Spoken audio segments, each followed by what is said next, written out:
Okay. Thank you all for what is about to be a very long presentation. So Anthony and I ran some numbers, and to our best guess, The Last of Us Part 2 is 10 to 30% longer than Last of Us Part 1.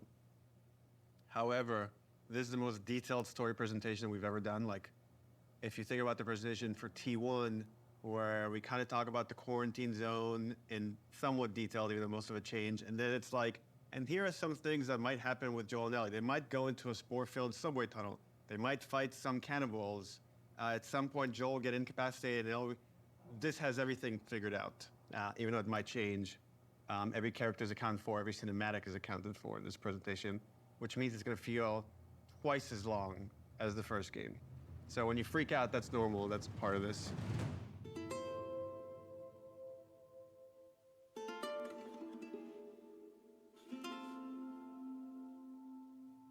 Oh, this is about an hour and a half to 2 hours. So hopefully you got your pee break. Okay.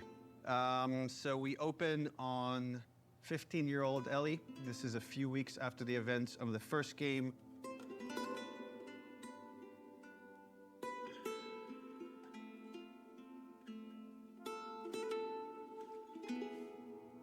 There's a doorway leading down to this basement, and Ellie sees Tommy, and he's just finished climbing out of this basement, and he's hurt bad, and he's rambling about something needing to go after these people. Ellie's trying to ask him, what happened? Where's Joel?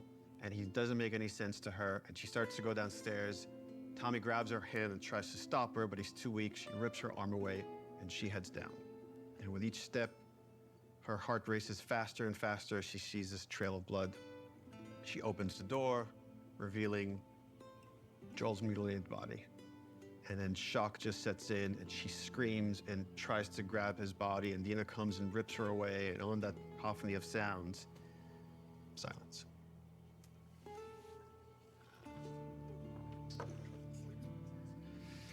Oh, we're just getting started.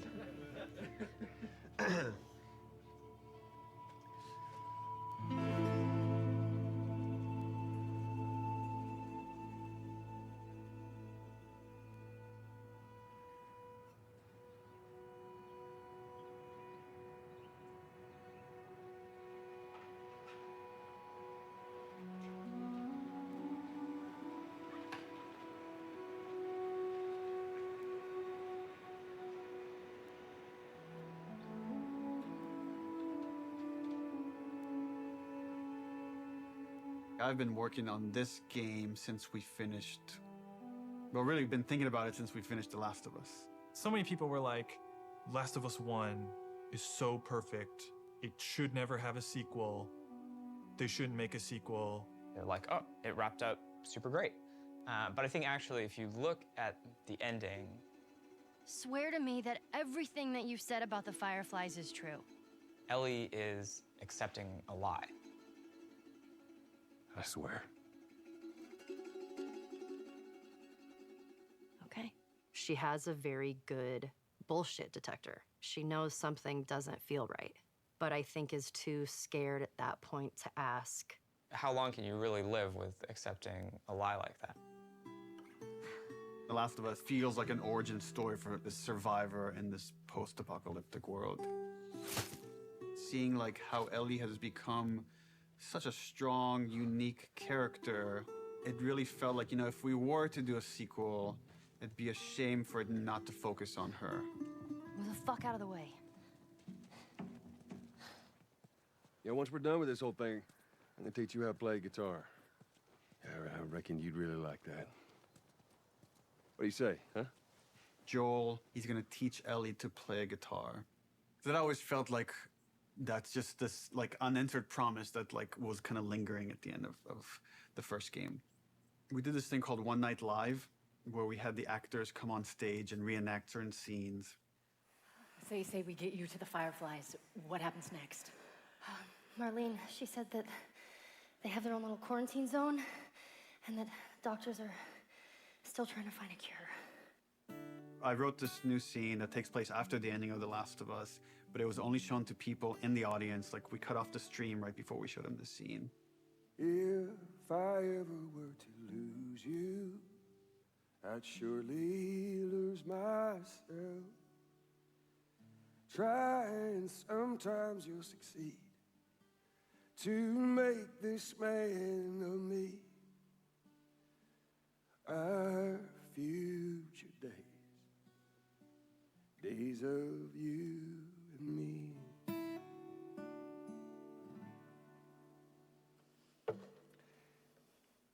She's yours. No. I don't know the first thing about this. Hey, I promised you I'd teach you how to play. That scene ends with Ellie holding the guitar and playing one note. And that image was so strong in my mind that I'm sure that kind of trickled into this idea of this trailer. So I started working on some concept art, kept fleshing out the story. And as it felt like it was kind of gaining momentum, Uncharted 4 needed all hands on deck. Naughty Dog had always made one game, and as soon as it finishes one game, it works on another.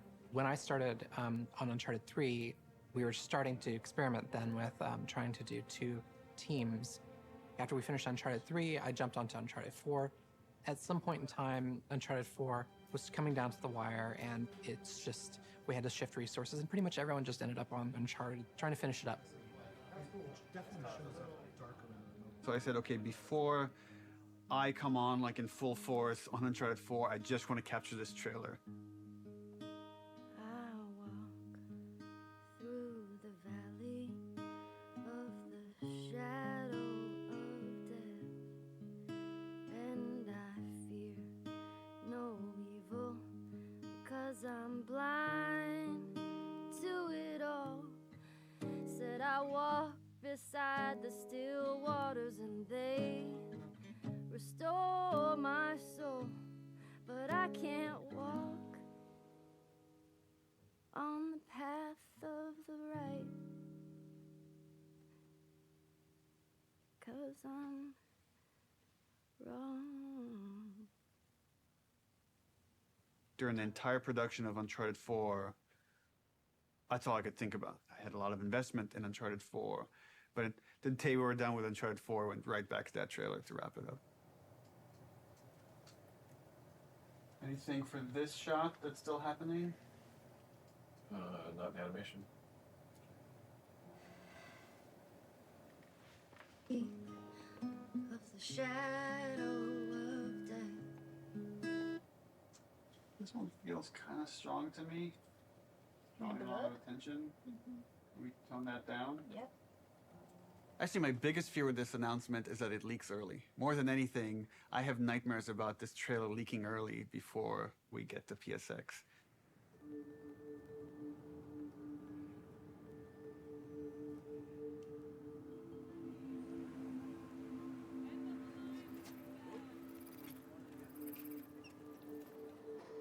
If we're gonna surprise people, PSX, the PlayStation Experience, hasn't set itself up yet as a place where big titles get revealed. That's E3.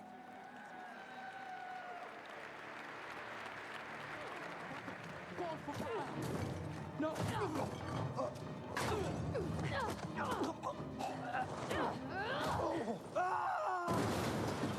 We're revealing the Uncharted single-player content at the opening of the show. You're late. I thought you were professional. Oh, you should relax. We'll live longer.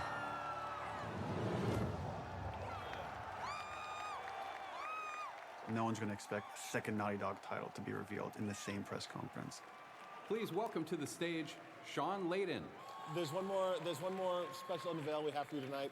Please enjoy it. When we first revealed The Last of Us, the Naughty Dog logo came up and the crowd erupted, and it was such a high that that's almost been like chasing the dragon, like wanting to recapture that feeling. Why does this look like the Last of Us,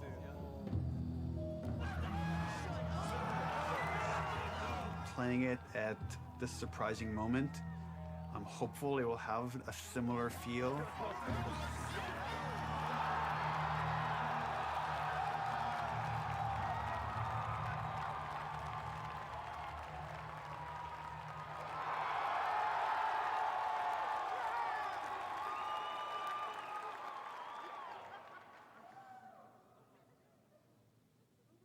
doing, kiddo? People outside the studio have such an attachment to the first game, and I've definitely seen fears about not wanting to make a sequel because somehow if it's bad, it will tarnish your feeling about the first game. I'm gonna find. And I'm gonna kill. Every last one of them. We're doubling down on those fears and not calling it The Last of Us some subtitle. It's The Last of Us Part 2 to say it's all one story.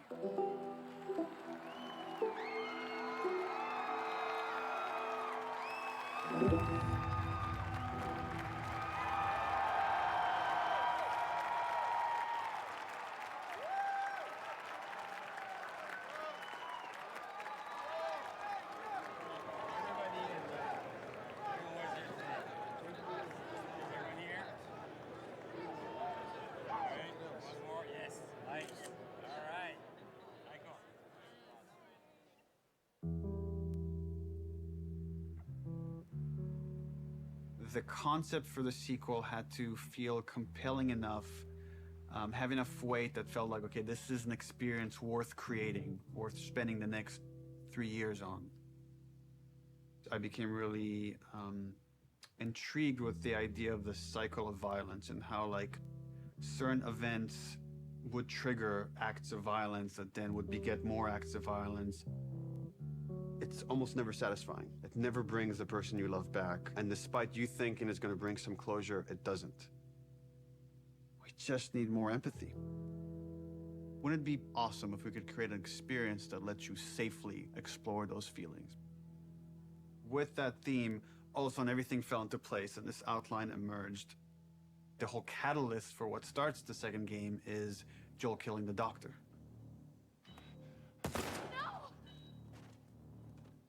That feeds right back in that idea of that cycle of violence.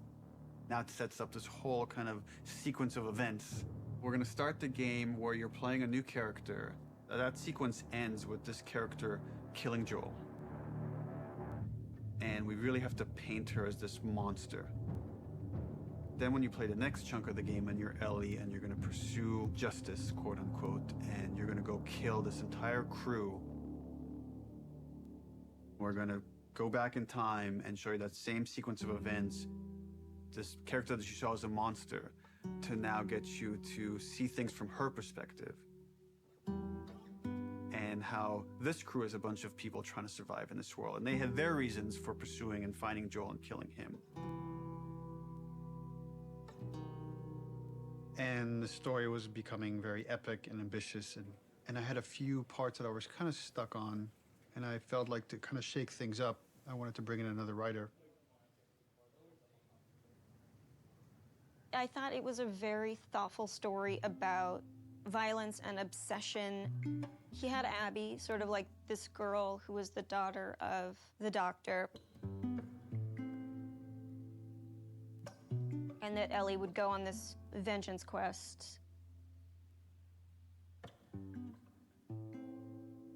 And when he was like, and then Ellie actually kills Abby, I was like, what? You're gonna... Yeah, let's fucking do it. Not only is she contributing in a lot of ways, I feel like she's challenging what this story can be. She's wanted to add more romantic intimacy between the characters. Those are areas that I've been, I don't know, more uncomfortable writing that stuff. After the first day, she was telling me that she went home and told her husband that, I think I just got Ellie's girlfriend pregnant, because that was her big idea the first day, and that had this trickle-on effect and actually added a lot to the story. Ellie is this very relatable character. I thought she was a perfect vehicle to challenge this notion that violence doesn't have a cost, because it does have a cost in reality. It's going to ruin this girl.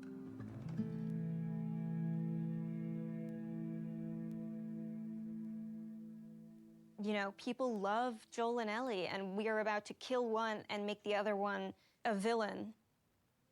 I was very nervous telling Troy we're gonna kill off Joel. In the first game, he was advocating that Joel should die. When I read the ending to part 1, I was like, you're gonna piss a lot of people off. Let me go. Marlene is the closest thing to a parent that Ellie has had outside of Joel. You just come after her. A lot of people got hurt, and Marlene would be one of those people. Joel has crossed these moral lines, and therefore he deserves to die, and he thought it might be a more dramatic ending. And I was like, no, you're crazy. Like, but then in the second game, that's why I was like, oh, he would take it pretty easily. He goes, so Joel dies. And he's like, and so this happens, and then and I literally had to stop. I was like, can you give me just a second? Because it literally was as if someone was telling me about how my friend had just died. I think he kind of took it hard. It was like the character meant so much to him.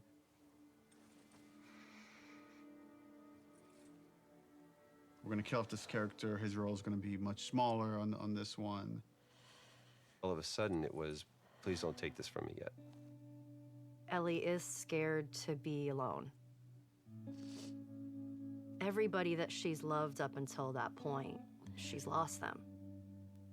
It's hard to imagine the story without Joel dying. Like, you feel that hate, Ellie feels that hate. You're one-to-one, you're on the stick, and that informs the rest of the story. This way, come on!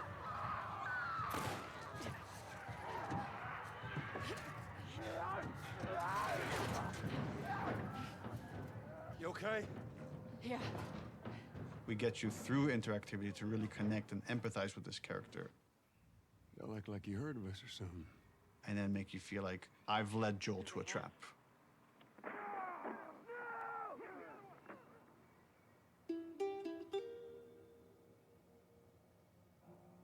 When we started out making Last of Us Part 2, Neil actually wanted to be very ambitious about changing the game almost entirely.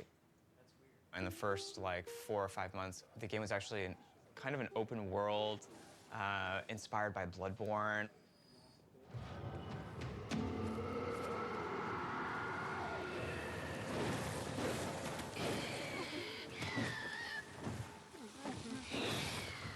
And it was purely melee focused, it was all hand-to-hand combat.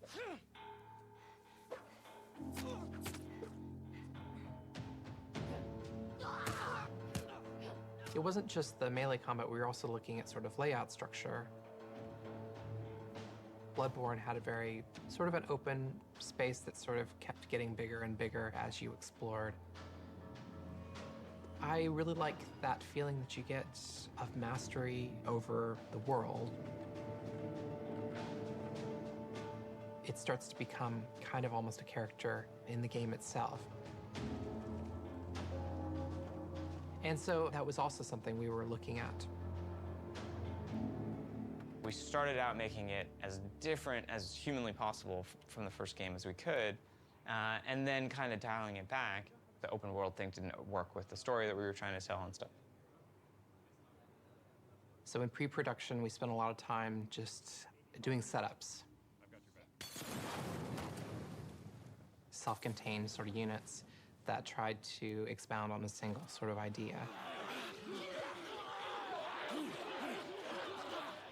Trying to start out with sort of simple shapes and building up to more complex shapes. And starting out with 1 or 2 mechanics and building up to those mechanics. Hey! Even our experiments, we try to add as much context as we can. We establish a goal that you're going to be going for. We establish beats so that there's an emotional journey, the stakes are raised. Figuring out some traversal stuff, a lot of climbing and balance beams and seeing how far we can sort of push in that direction without it getting over the top like Uncharted. More sort of verticality, more use of grass and stealth. My name is Arnaldo Licea. And what do you do here? I do design. I know. How long have you been doing that? A day. I got an opportunity to work in QA, and that was That was a great learning experience. I shipped The Last of Us and Uncharted 4. The thing I'm proudest of is the people who came in to a quality assurance job as a contractor, which is entry-level work, and used that job to get to where they ultimately wanted to be. When I interviewed for the QA position, I specifically said that my goal was to be a designer. He had formed this relationship with design where they knew they could rely on him, spending his free time designing a demo, and at the same time, him going to them and not being like, here's 50 bugs you need to fix. He went to them and was like, what do you need? How do I help you? What kind of bugs do you need? And for their part, they embraced him and were like, why don't we show you how to lay out nav mesh? I am anxious to prove myself. There is no babying when you start. It just hits the ground running. If I don't cut it, I go back to QA or find something else. We're trying to figure out at the moment how we handle big spaces, bigger than the first game. The enemies are so, like, too spread out to be really considered like one single small encounter. And seeing what behaviors we need to start developing for them to make it look good.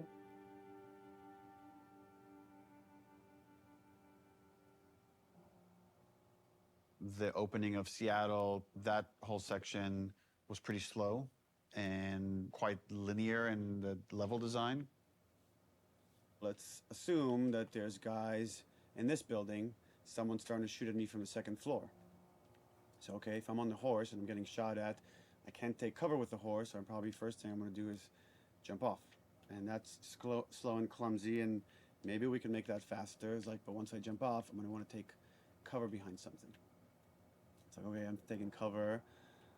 Now what the fuck do I do with this horse? I assume the enemies are gonna shoot at it. If they don't, that's kind of weird. Does Dina ride off with the horse to help it stay safe? Well, that sucks, because I'm trying to build a relationship with Dina, and if my partner leaves me, that makes me like her less. I'm like, okay, so Dina has to get off the horse and take cover with me and help me engage with the enemies. Okay, but the horse is still there, so what happens with this horse? Does it ride off on its own in order to like protect itself and then come back after? Oh, that feels too intelligent for a horse. That seems a little funny. As soon as there's range combat, the horse kind of makes it fall apart. What if we did this whole sequence on foot? How do I approach this building? Imagine this is more dense with cars and ferns and interesting ways for me to close this distance. Maybe when I get close enough, 2 militia guys come out. I have this little firefight with this front before I could rush forward and go into this building, climb up, and take out the sharpshooter that was harassing me. Really simple, small fight. Now there's tension. Guys can come from anywhere, like from this rooftop, from these windows. And that really inspired us to take some pretty drastic changes as far as the flow, inserting more combat, opening up the layout to give the player more options as far as they explore the city. You can imagine this as being kind of the hub with it poking into streets, and I could go into the streets and explore and find those locations, what we're kind of calling dungeons. So that's the plan. Some of these changes are big, but it got us excited. This feels like a true evolution of T1 as far as going more systemic and giving you options. If there's concern, it's about scale, it's about scope, it's about can we actually build this thing? The scope is always bigger than the last game. It always has been. It always will be, probably. But this scope on this game is something pretty extraordinary. Everyone seems to agree that the thing we're building is going to be cool. Once it's done, it's just that it's such a big game. Our games have become more and more ambitious, and the studio has gotten a lot bigger. When I started here, we're 40 people. Now we're over 300. You can't handle that many people with a flat hierarchy. As we grew, we've had to introduce new titles just to control management, control communication, make sure things don't fall through the cracks. We have no producers at Naughty Dog. There's so many talented people here that you can rely on and lean on. It makes the game better, and that's really kind of the secret sauce of Naughty Dog, is how collaborative it is. You find the right people who really want to do the best they can possibly do, and then you kind of give them the resources to try. you're getting what you asked for as a creative person, right? You're kind of getting the freedom to go as far as you can go, but sometimes I think we need to be safe from ourselves a little bit. With The Last of Us 2, there's a real sense of opportunity. This is going to be a much cleaner production than we've done in the past. We're going to get it right this time. This is the first project that has had the proper pre-production period where we have locked down, for the most part, the story beginning, middle, and end before we started production. That hasn't happened. I don't know if that has ever happened, now that I think about it. It's a very, very messy process, which is, again, why it's a lot of times really difficult to schedule. I think right now we are planning on springtime of 2018. So when springtime of 2018 comes around, The Last of Us 2 isn't in stores, you can look back at this and say, well, I guess their plan wasn't exactly set in stone.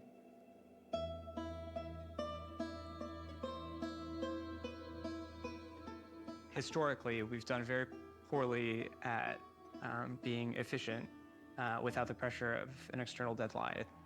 Every time we have some showing of our games, if it's going to be seen publicly, it's got to be one of the best looking playing things in the industry. For example, the first trailer was coming online, and that forced us to define the look of our game, define the location of where the game takes place, define Ellie's look and her age and her hair and her outfit.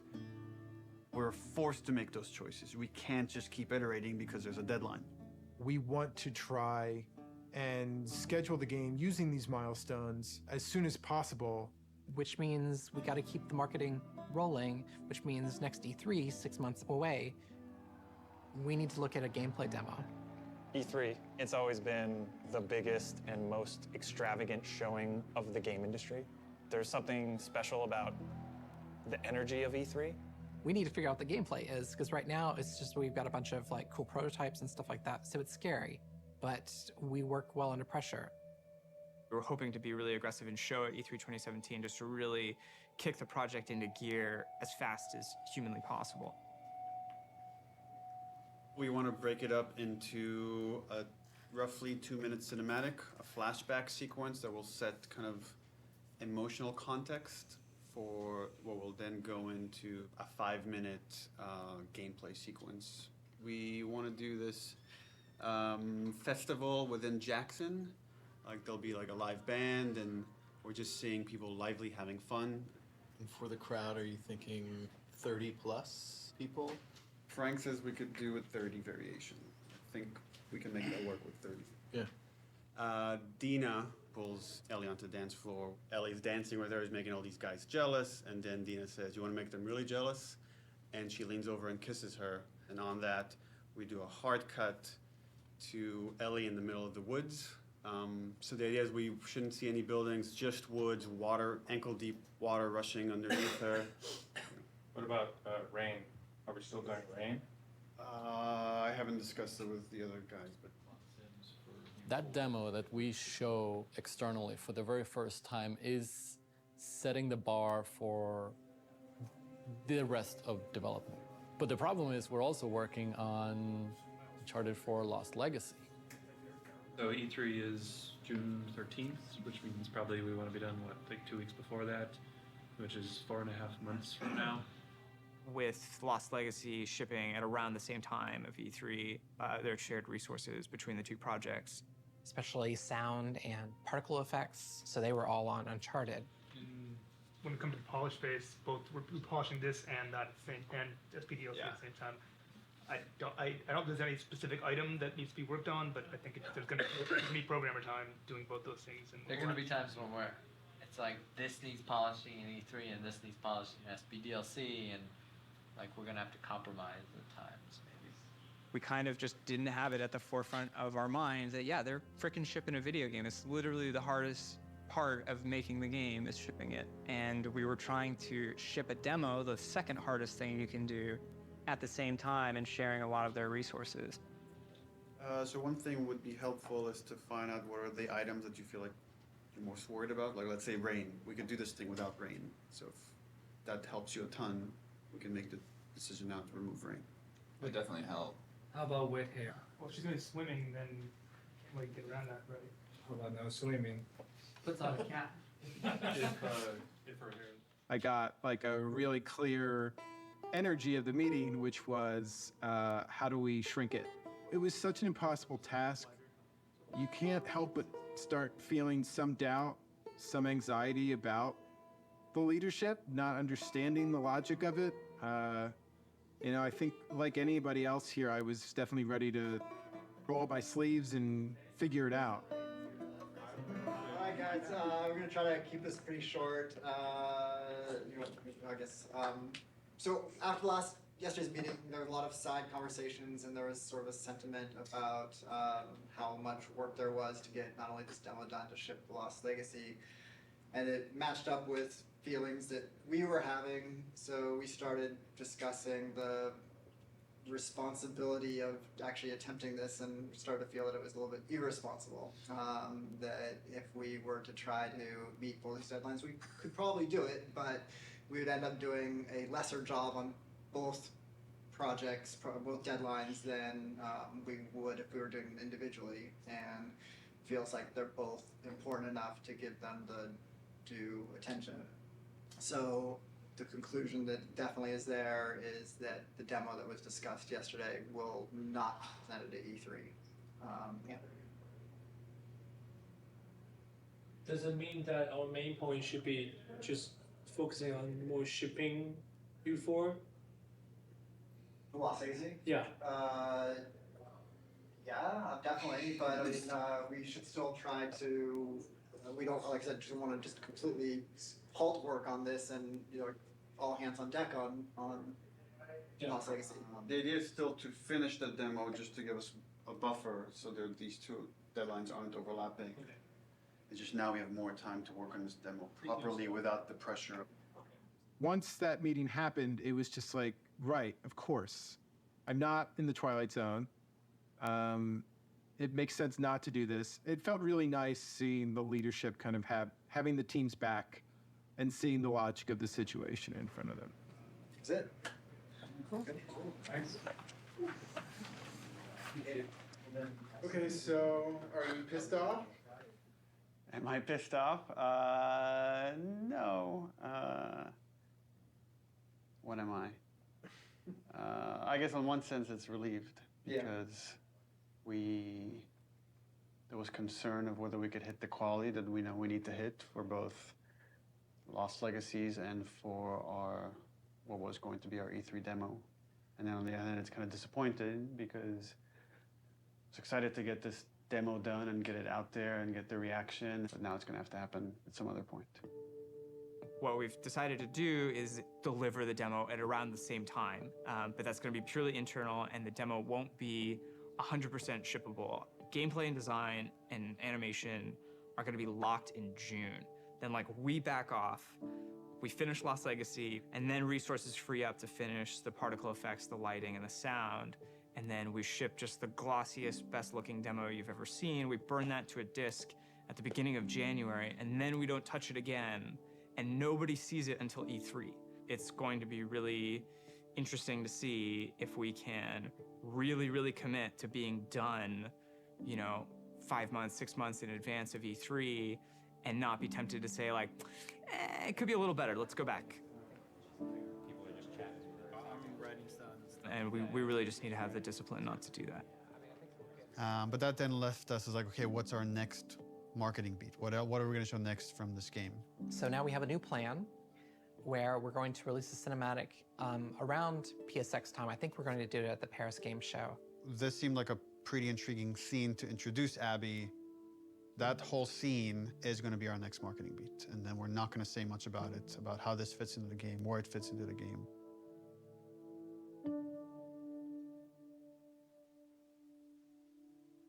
Abby evolved over time. And if you look at the concept art, the character looked very different than where we've ended up.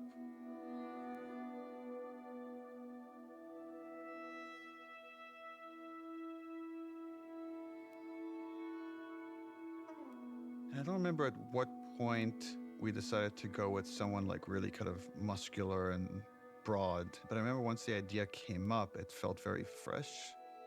Once we sort of nailed down the body of Abby, we played around with different ideas of how we wanted to accentuate her arms or not.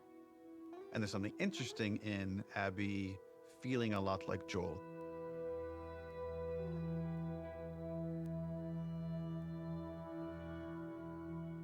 So when I got cast, Neil was like joking around, and he's like, "You should probably beef up in order to play her." And I'm like, "Ha ha, yeah, it's mocap, whatever." And he goes, "No, really, you should probably beef up to play her." And I was like, "Oh, yeah, you're right. I should totally start deadlifting as much as possible."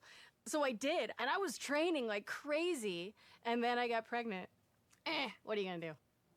We need to separate her from Ellie. It shouldn't feel like I'm playing a reskinned Ellie, that Abby should, in many ways, look, behave, fight differently.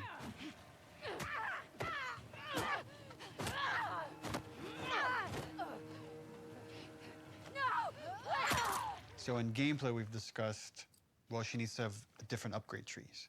It means we have to make the investment of capturing a whole different moveset for Abby. We can't just remap Ellie's animation onto Abby. Holy fuck. Abby has a fear of height, and there's stuff we're doing with the camera to make you feel vertigo. And that helps build empathy. It makes this character real. We let you both live, and you wasted it. She's aesthetically a very intriguing and iconic and powerful character. Abby, who are these kids? They saved my life. Can you take a look at her? Once she's killed Joel, what is Abby's motivation? What is she trying to achieve? Her redemption is really taking care of Yara and Lev, these two kids that are from a warring faction. You know, she has been taught to hate them. There is an inherent xenophobic reaction to them. It's about saying, can you come to love your enemy? Scars built all this? Seraphites. Yeah, I was gonna say that. These are kids that grew up in a very different context as Ellie, and, you know, how they live their lives and experience the world is totally different. Got your present. I'm getting really attached to Lev. He's been able to keep his head up despite losing so much himself in a world that is so harsh. We're taking too long. Can't move any faster. It won't do your sister any good if we're both dead.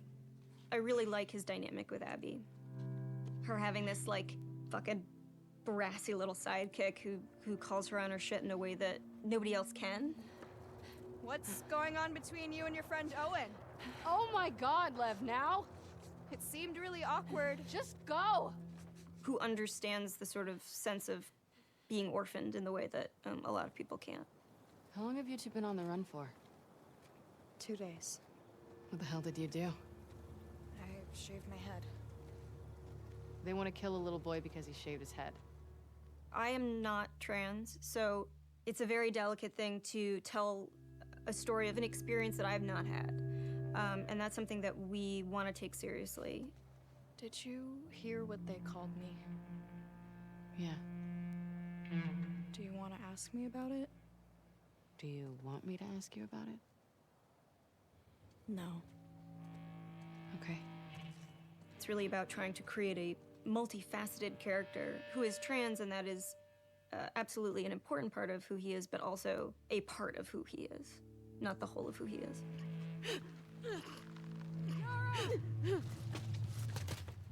As far as the Paris cutscene, I'm pretty stressed out. We have 13 days, less than 2 weeks to finish this thing, and there are still some big ticket items.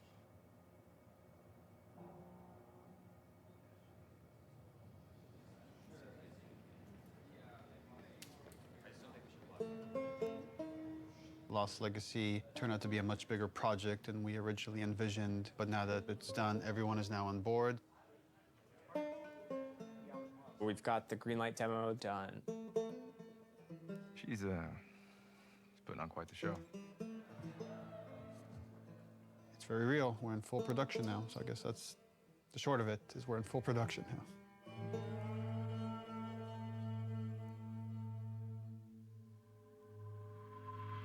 Hey everybody, PlayStation's live at Paris Games Week 2017. We've got a huge show for you starting now.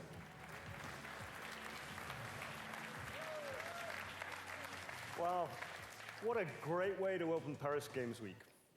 let's have the first in-depth look at a much anticipated and exclusive title. Last of Us 2. Last of Us 2. Please, please. Please be Last of Us 2. Our fans, they want to know every last thing about what's going to be in this game. Is this The Last of Us?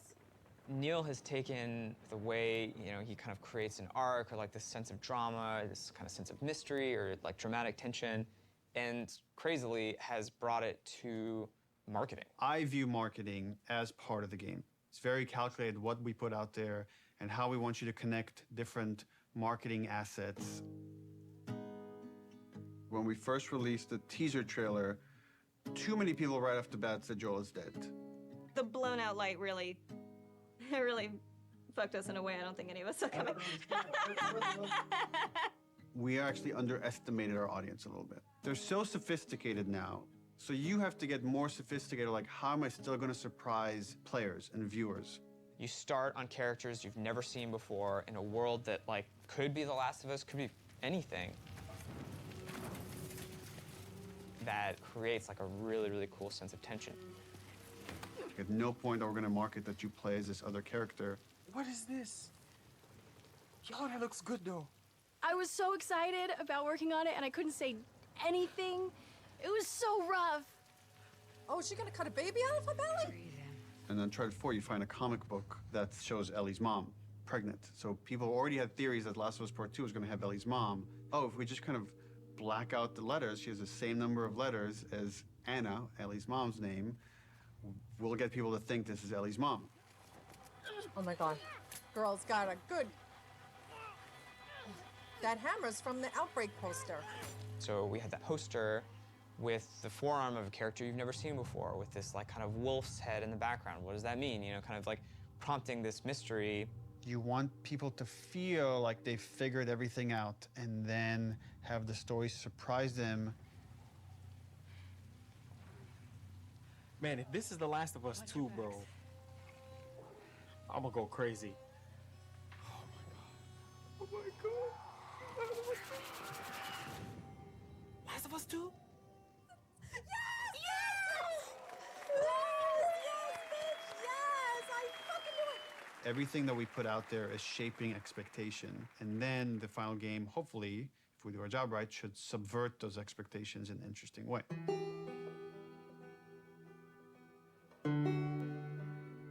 We knew we were pushing boundaries with that cinematic. We are making a violent game. We're not going to shy away from how violent it is. It is part of what we're trying to say. And I thought it was a great discussion initially about what is the appropriate level of violence. When is something so violent that it just turns you off where you just don't want to experience it at all? I liked that they were wrestling with those things.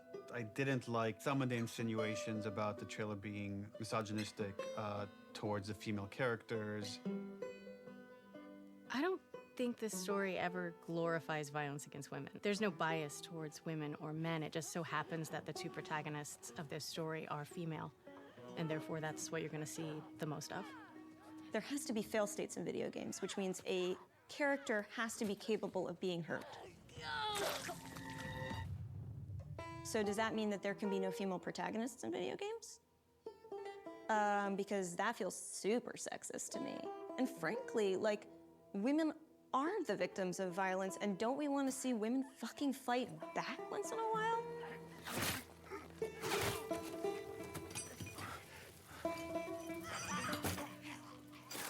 That character, her hand getting hurt, it has consequences for hours of gameplay to come. One article even like asked the question, were any women involved in the making of this? And it's like, yeah, the co-writer, the lead character designer, the lead character artist, all the actresses that worked on that scene. I am so fucking... Here's what I hate about that article. I'm sorry. Do a modicum of fucking research, just a modicum of research, just like a little bit, before you put something out there to suggest that no woman could have worked on this because of the level of violence, because there was violence against women, because it is a video game. is so fucking sexist. I like watching graphic violence. Does that make me less female? Like, I like having a conversation about what power is. Does that make me less fucking female? I like working at a video game. I like playing video games. Does that make me less fucking female? Like, suck a dick.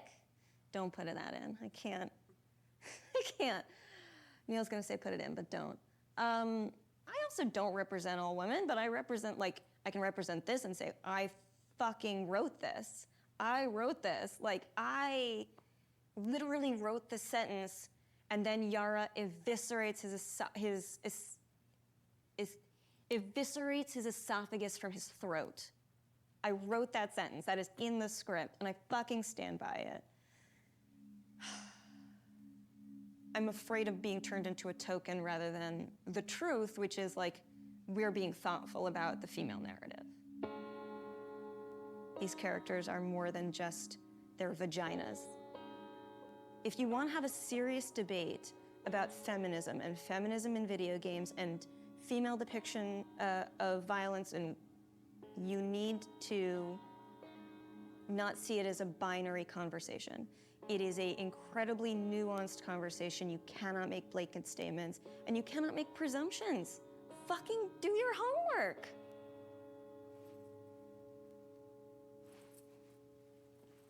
I'm right here. I'm tweeting.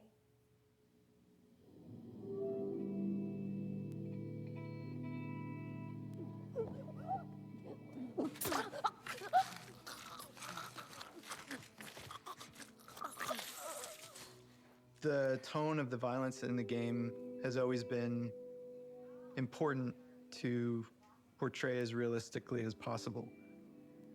Our job outside of just drawing up concepts is really pushing our reference pipeline to make sure that the character artists are getting the most realistic examples of whatever they're working on. We can't find certain things, so we make the reference ourselves. Simulating brain on wall. 1, 2, 3. How does that drip fall down? What does canvas look like when it's soaked in blood? Ooh. Splashing blood on them, dripping blood on them. Nice. We put down some wet mud, pooled blood onto it to see how blood would react to a wet dirt surface. So there's like little pieces of grass and like twigs and things that carry through, like there's actually movement following the edge. One of the animators got a piece of lamb and we stuck it in Yara's shirt sleeve and hit it with a hammer. Here we go.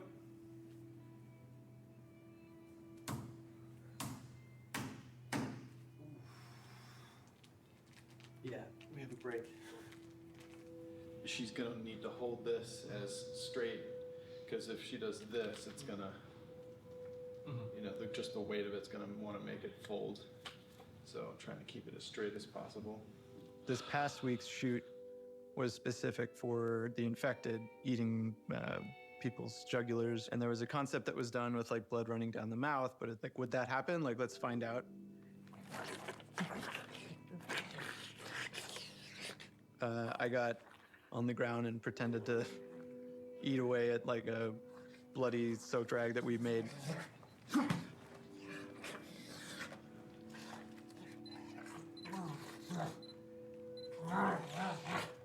It produced some pretty surprising results because like most of my face got covered in blood. Look up a little, John, but yeah. Teeth? People here will go to that length of trying to make sure that things feel as real as possible. Yeah, we do a lot of crazy stuff here. Nobody gets hurt, but it's really hard to see these characters that you spend so much time with and, for lack of a better word, kind of like, you know, birthing into existence, tortured and abused.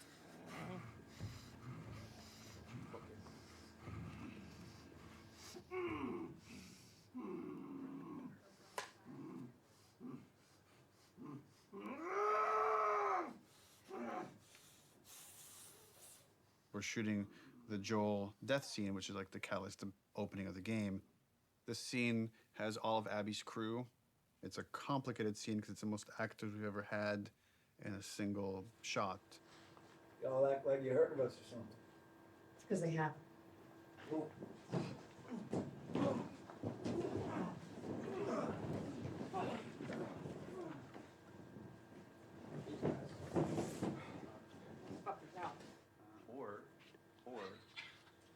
Joel doesn't die. Just me out. Now that you got that, hold on. Hold on, sorry, yeah. Minor line So change. then what happens is Yeah, all of us become friends. Knowing what was going to happen and knowing how it was going to happen, I got very fearful. There's so much weight to this scene. This scene has to be right. It's really difficult to reshoot it if we need to. Within the first game, having to call Troy and Hannah back to reshoot Sarah's death was very, very, very difficult for me.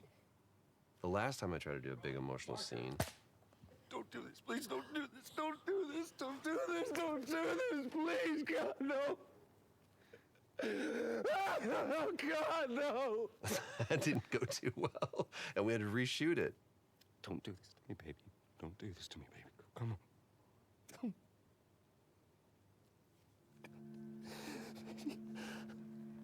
How the hell am I going to play this? Like, how are we going to do this? I don't know if I can do this. I don't know if I have the chops. Am I going to put Laura through this? Because I know how hard it's going to be on her. Audio. Camera. Rolling. Take one, Mark. Action.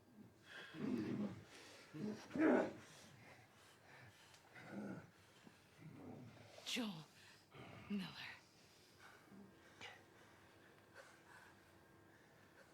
Who are you? Guess.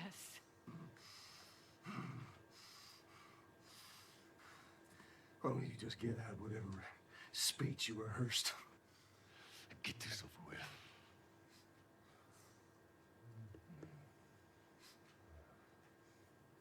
You don't get to rush this.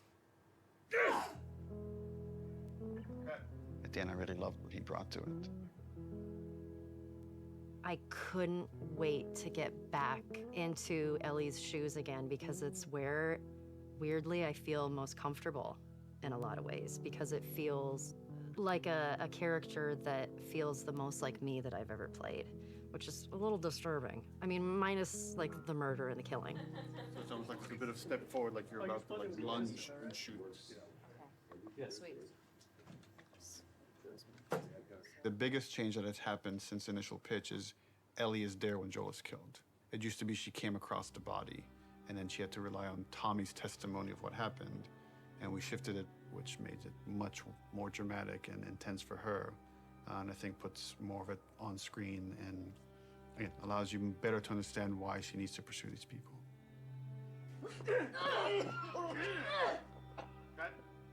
The hardest part for me was looking over at Ashley. No! No! Knowing that Troy was gonna not be a part of it as much was really hard. And knowing that Joel was not gonna be in Ellie's life anymore, it was hard. So much of that day kind of feels like a blur because there were so many feelings involved in it. What I had to do, I felt was very, very little. There's one reaction, and beyond that, we're on Ashley. There was no acting. There was pure, raw emotion. I'm staring in the face of that. Joel!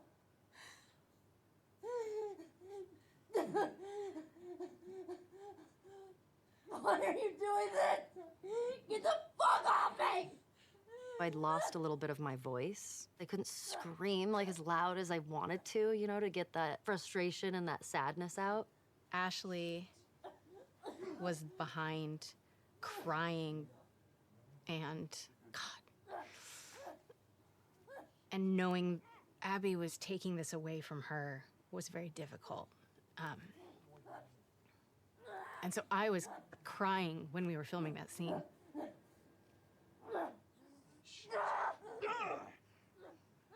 Yes, it was very emotional. You want what I want, right? End it. Now. Wait, please stop! No! No! Joel! Joel! No! No!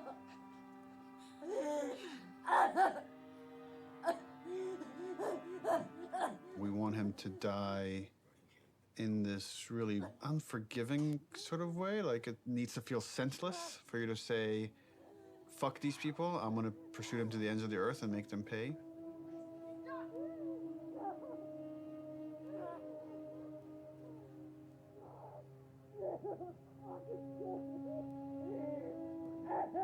If the scene doesn't work with what we captured on the stage, almost nothing we do in post is gonna make it work. Joe will take a pass at the scene, and I'll give kind of high-level notes. But he's doing it without animated cameras, without character models, without environment. And so it's a bit of a guessing game to see if this will work. So I like the concept. I felt like there was a lot of repetition and it felt long. Once like Joel's head gets smashed, I don't want a close-up look of him. Okay. You know, what if we could do like the smash from the back of his head? Yeah, I'd want So it. you just like it'd be like a black shape, and you see like a silhouette change, and like blood starts pouring out, but I don't focus on it. Like I don't see the details. Mm-hmm. When the club comes down and it's just like she's screaming, I feel like we could just take all their audio out and like music could take over. And again, we're trying to build more rage than sadness. That's going to really set up our journey. Okay. I'll come back and there'll be another version of the scene. Okay, play. Joel, fucking get up! Please stop! Please don't pursue. Joel, please stop! No!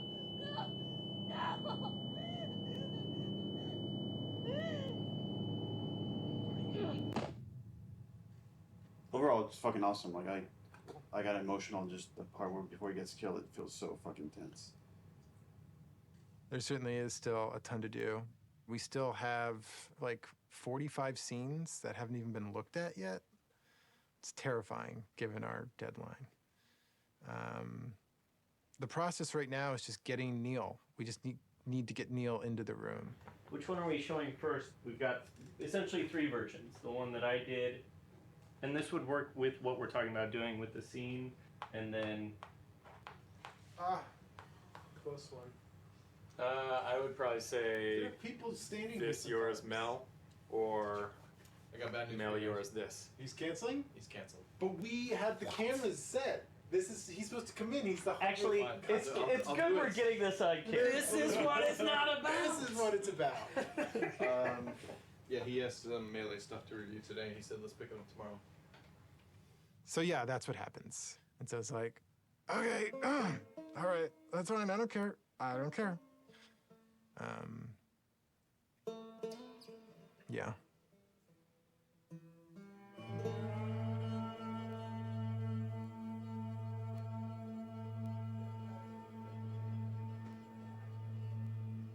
I get called up to Neil's office one day.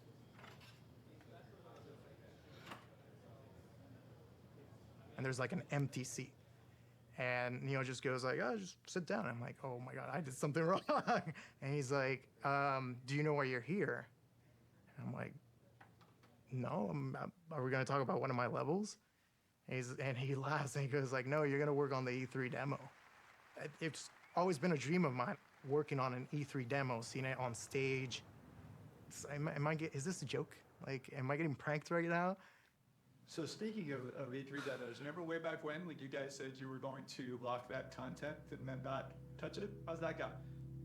Well, and then we shipped just the glossiest, best-looking demo you've ever seen. We burned that to a disc at the beginning of January, and then we don't touch it again, and nobody sees it until E3. Well, I think we knew at the time that we weren't going to not touch it. It's going to be really interesting to see if we can really, really commit to being done and not be tempted to say like, it could be a little better, let's go back. Because the game's been making progress for, the 10 months or something since we locked that demo down. A lot of advances have been made, a lot of new ideas, new mechanics, and we really just need to have the discipline not to do that. Honestly, it feels like we are addicted to being late. Okay, we're starting. I don't know exactly what we're gonna do today other than come up with a really long list. We're trying to limit it to an hour, so we'll be done at 4 no matter where we're at. Looking at the cinematics first. Because we did it so early and had a rough version of it a year in advance, we got a bit complacent.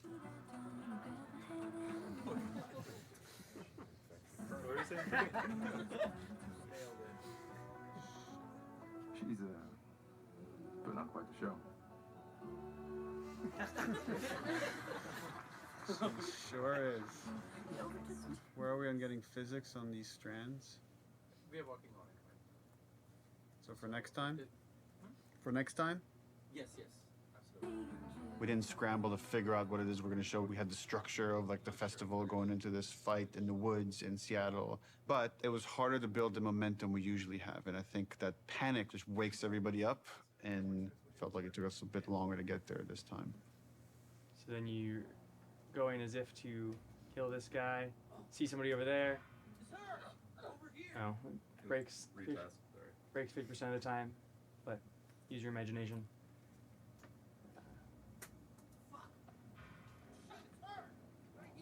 Daniel, going a bit slower, give him some time. Okay. The animation is breaking the melee system. Okay. So, like when he starts, yeah. So I'm confident in the demo if we finish it. I'll be frank, it's not looking great. All right, this is totally broken. For next week, let's make sure it's all there so we could actually review it. Yep. Okay, thanks, everyone.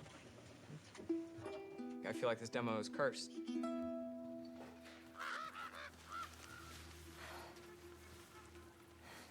The E3 demo. It was a version of our original Greenlight demo. But I had to make it fully playable and shippable. Viper!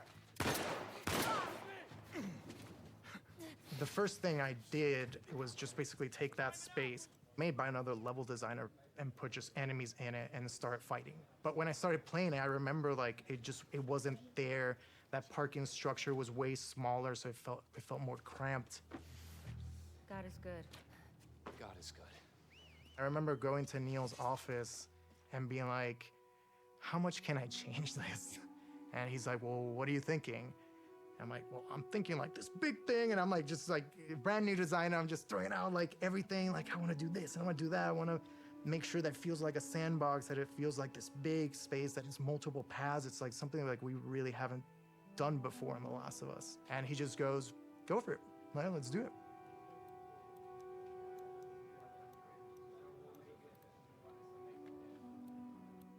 We picked a location in Seattle that essentially is probably the hardest lighting scenario we would have to pull off in the game.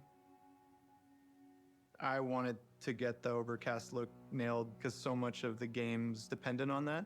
How do we pull off this look? Can we pull off this look?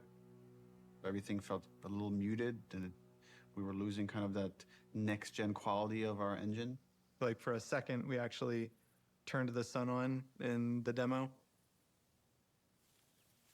But we lost the mood of that overcast kind of blue look. That moment was really rough for me. Just felt like years of my life that potentially would have just been like wasted on this pipe dream of a look. Well, we were struggling, like last summer, it was like a fine balancing act. Is this whole thing just gonna crumble? Like, is the whole direction like now gonna have to change for the game, not just this demo? Have I steered this company wrong? Took some really big iterations and tried some crazy ideas, and we came up with kind of a hack. We talked with the programmers and found a few settings that actually gave us exactly what we wanted. It was really like one thing. We faked the sunlight within this kind of ambient look so we could get some directionality of the lighting. That it was like, oh, if we do this one thing, it actually got us the look we wanted. So like, I'm glad that happened. For this game, there was a major push to make a new volumetric fog system. It's not just like a kind of an overlay on top of the screen. That's why it's called volumetric. You feel the volume of it. It's gonna be a little bit thicker near the ground, right? Because there, you know, you will see grass kind of getting through it. Fog also allows you to see the light. Fog adds atmosphere. Atmosphere brings everything together.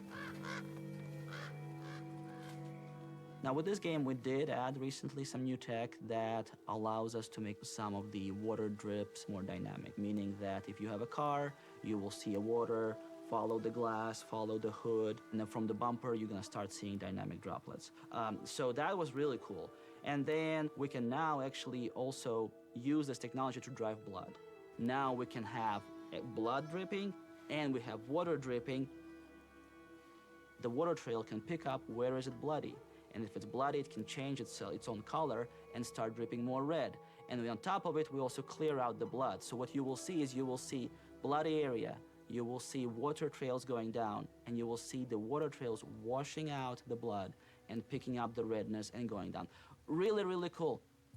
In the E3 demo, we do want to show our next-gen animation system.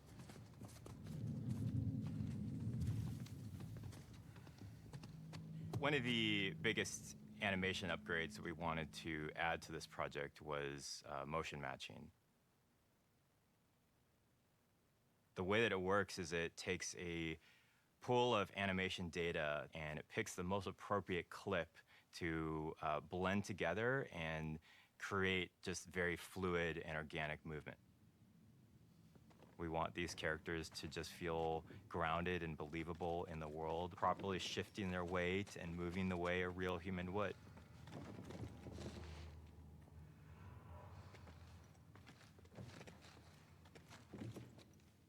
In order to capture all of those on the stage, we use something called a dance card, a choreographed set of patterns that the actor can move on the floor. Basically, that's creating this like bank of little pieces of animation. The motion matching system just pulls from that bank all the animations necessary to have them move perfectly in any arbitrary way. When it works, it's like so far and away better than any other animation technique. It's like a quantum leap of the highest order in terms of quality.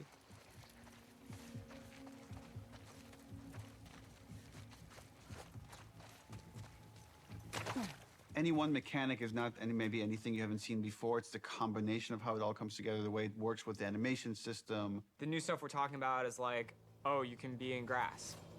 She went into the grass. Watch yourself. Like one of the biggest things we do in the demo is jump a gap. It's tough to be like, oh crap, you can jump, you know, like it's like, but it's new to our game. We have to have the best prone mechanic of all time. Yeah, no one's ever seen when I aim in prone and she actually like rolls up on her back and aims like this. Like it can never clip through geometry. Being able to rotate 360 in all directions. It can never like do a janky thing when she's reloading while doing it or aiming in water. There's like an IK thing that like lift her chest and head up, and then it gets too deep. Now we're in a special prone underwater moveset thing.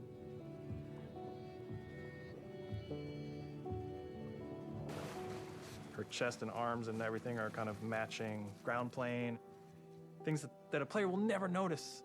And it's because we like purposely did it. There's no such thing as like, oh, you know, it's not as good as, you know, this other game's one, but like, it's fine. It's gotta be like, no, it's fucking Naughty Dog. We have to have the best version of the thing, whatever that is.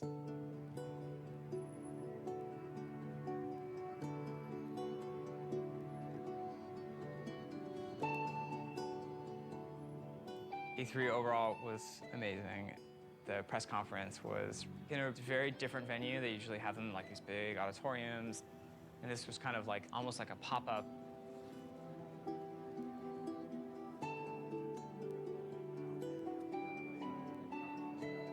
It was more like a theme park idea, but it's like in a parking lot, in a tent, in Los Angeles at downtown. They had built the whole crazy church thing, which was pretty rad. It was super cool. It was better than we expected.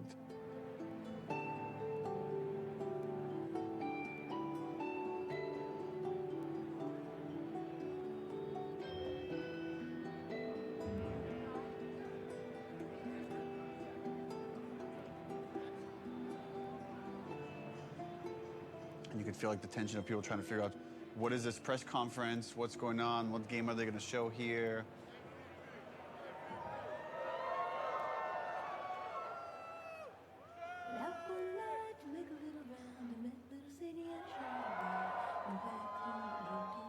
On the Naughty Dog logo, you get this big cheer. On the Ellie reveal, you get this big cheer.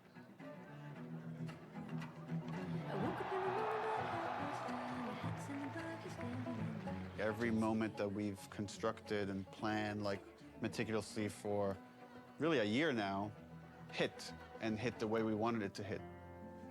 Maybe they're jealous of you. I'm just a girl, not a threat. I think they should be terrified of me.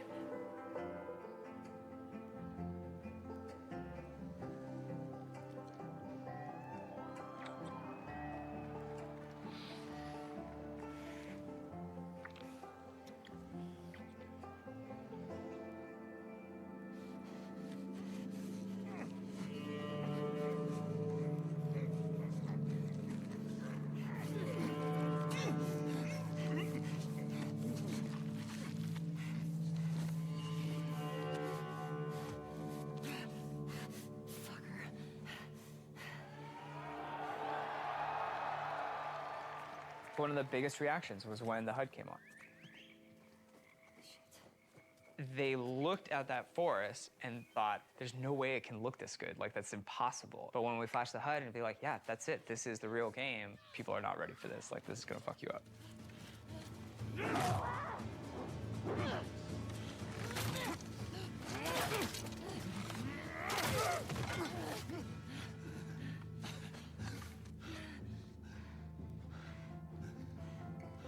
See, I told you. They should be terrified.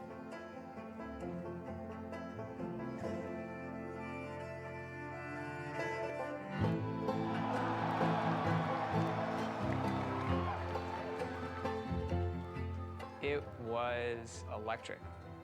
My skin was like tingling the whole time. Like, as soon as it's done playing, I'm like on my phone. And it was wild. It was wild to see it just everywhere. See it on YouTube, see people commenting on it.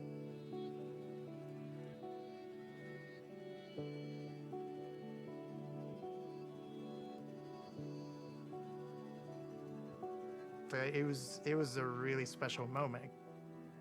I shipped something, like, as a level designer. There was such a reaction to the animation fidelity. Holy crap, this is the best looking animation I've ever seen. Are you kidding me? We're on the forums, going through the messages, seeing how much people think it's amazing. Someone's like, sort of cynically, that our stuff was fake. I guess it's kind of a compliment to the animation team for like someone to say it's fake when they're working so hard. And right away I responded, I was like, don't respond, don't do anything. Like, it's just not professional. I was also a little anxious about it because it's a little fake, you know? Fake is an interesting word. There's an argument that he's right. It's not the final polished game. You can't just play this demo in any way. You have to play it in this very specific way. But before we even show the demo, it's like, let's not put anything in there we feel like we can't do. There was no thing of like, we don't know how we're gonna do that. It was just, we literally just don't have it systemic yet. You know, like systemically, a guy pulling you out from underneath a car, we didn't have that hooked up yet.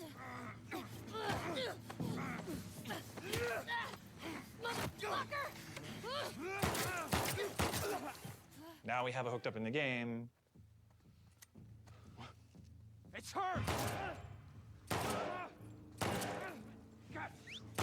Arthur! All over soon.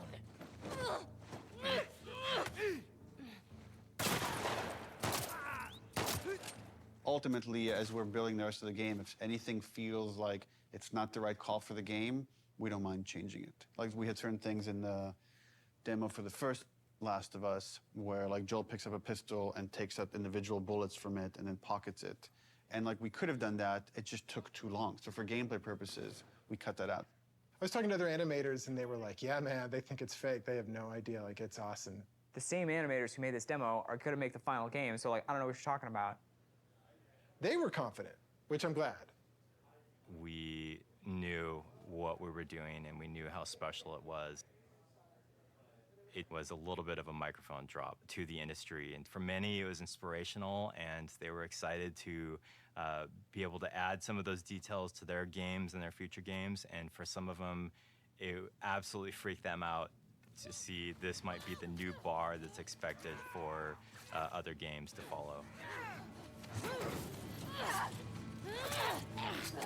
Part of me is like, oh shit, like, they're fucking calling us out. It's like, we have to deliver this. Like, we always were gonna, but now it's like, people have called us out, so we have to do a full body throw animation when you pick up a bottle and you're running, and not just a partial animation, because that guy fucking called us out.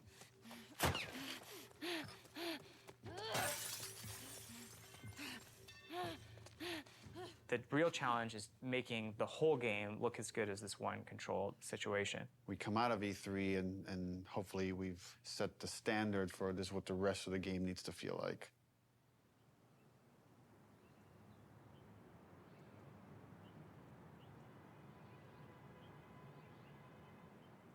When you already know exactly what you're supposed to do in the game, you've memorized everything, it's hard to have a true experience with it. You have to bring in people from the outside to play it fresh.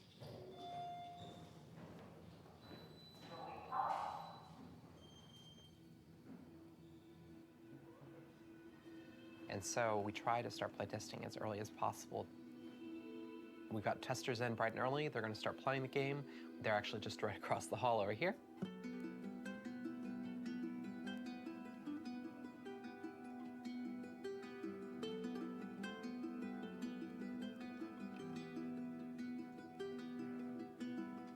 It is a fire drill.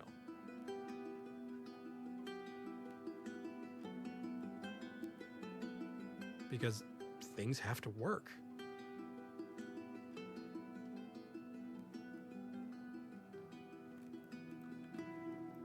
So I'm currently watching the 10 people that we have in at the moment focus testing. We've got all of their screens up, so I can kind of watch all of them at the same time, generally keep track of any kind of recurring patterns or how long people generally take in certain areas. They do things we haven't thought of. And it really shows us where our holes are. It's like, maybe I should change this. Maybe I should try that. This player's pretty lost, trying to figure out this puzzle here, and they're trying to jump on a truck. He's got a really awesome solution here where he's putting this plank on a dumpster, and now he's moving the dumpster around. So we'll probably have to go in there and like try and fix some of that stuff up, but we'd rather figure that out now than in 6 months. For things like puzzles like this one, that although they're figuring out the puzzle, they're actually not doing it in the kind of order that I'd like. What would be better is if they came into the space and realized, okay, that's the thing I need to be like climbing up to or getting to, and then they can kind of work backwards from there and go, well, if I need to get there, how do I get up? Oh, I can get up on this thing.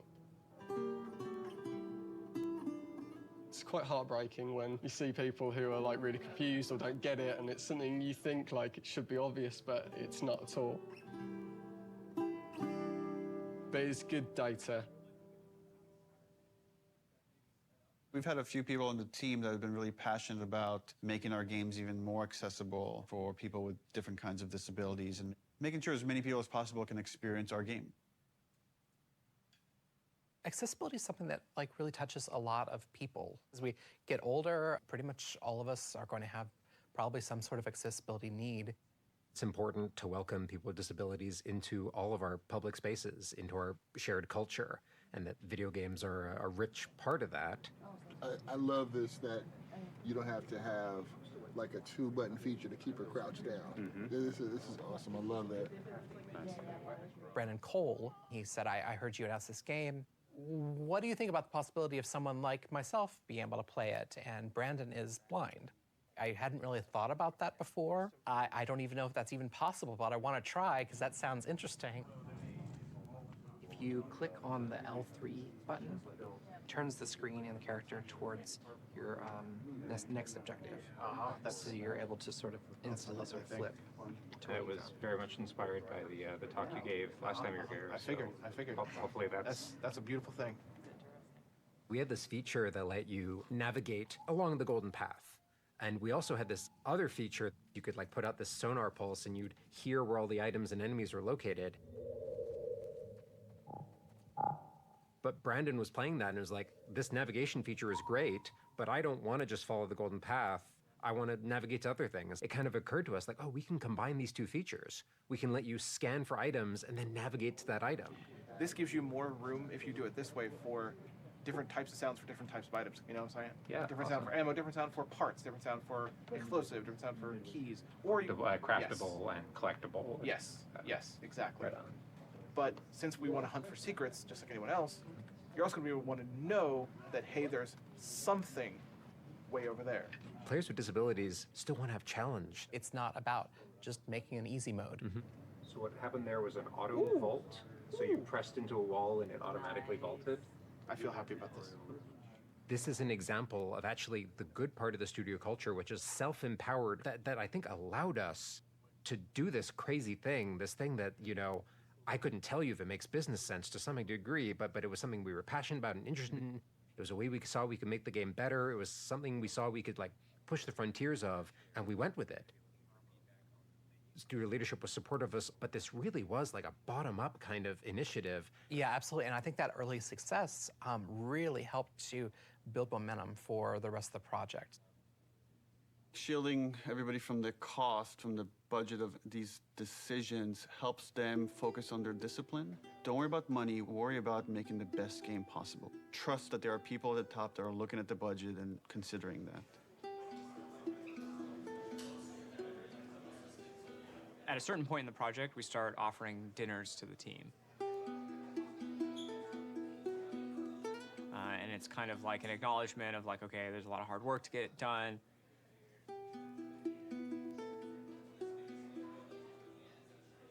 And we know people are probably going to want to be staying late.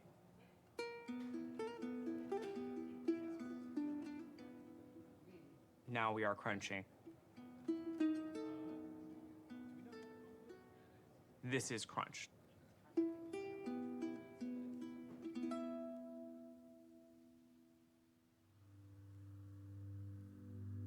I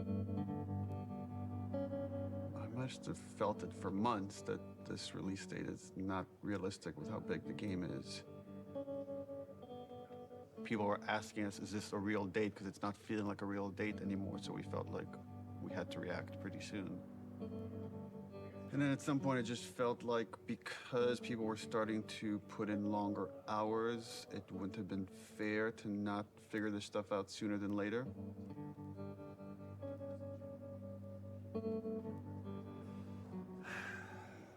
We're never gonna finish this game. If you work hard for longer, that could have a toll on you. We tell everybody, pace yourselves. It's like, it's a marathon, it's not a sprint. We settled on a February release date. Leave some gas in the tank.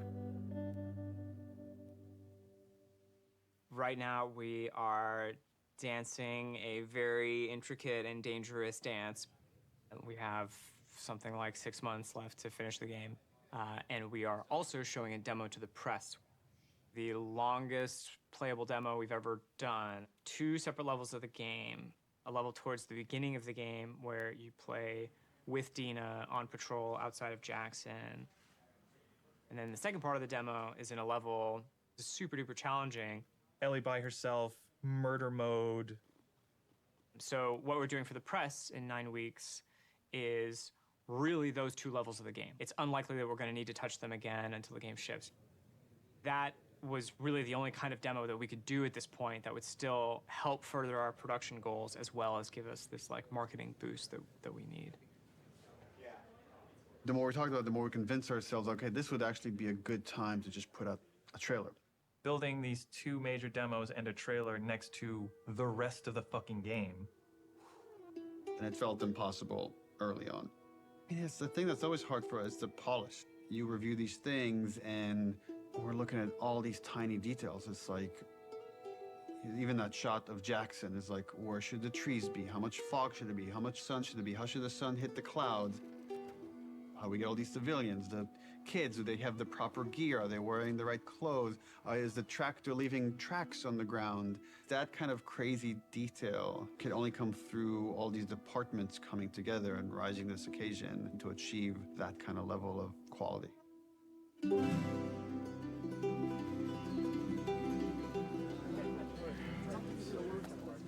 We wanted to show the team the final trailer.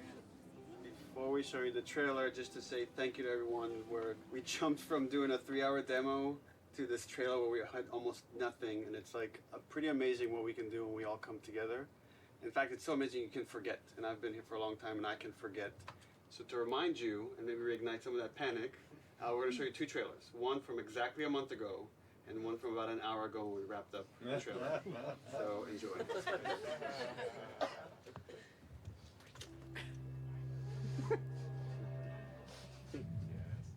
who decided to join us. All right, you all know the drill. Tino, where are you?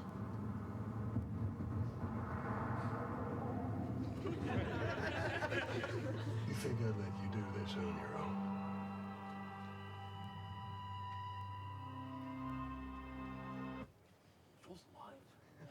That only gets 1 clap. Keep in mind, this is what the whole game's going to look like. We're going to make it this awesome.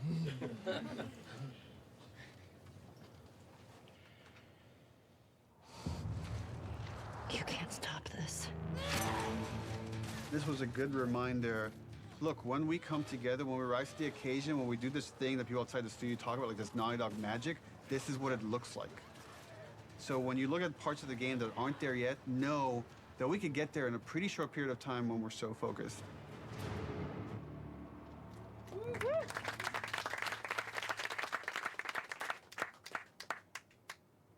The date was the scariest part of the whole thing. We got the trailer done. We'll talk to it.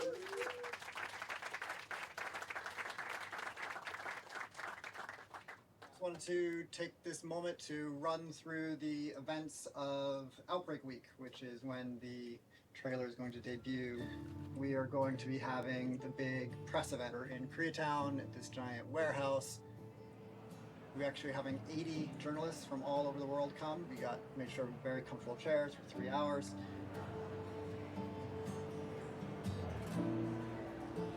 Outbreak Day is the day the outbreak happened in the United States in 2013. In real life, we celebrate September 26th as Last of Us Day.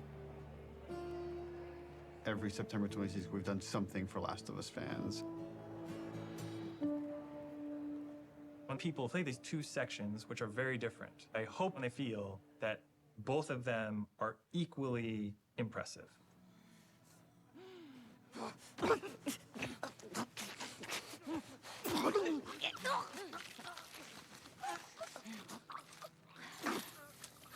When you play that first demo, you're like, that was incredible.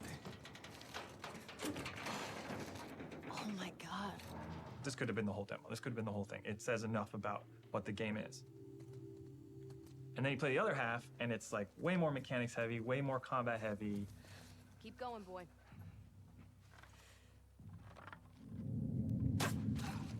There.